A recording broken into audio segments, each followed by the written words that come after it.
خليك في حالك. ايوه بقول لك انت خليك في حالك، صدقني هيرتاح بالك.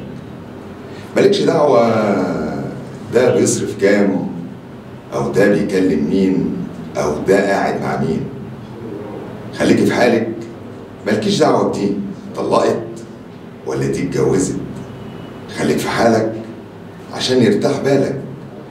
خليك في حالك انك مالكش دعوة بالناس.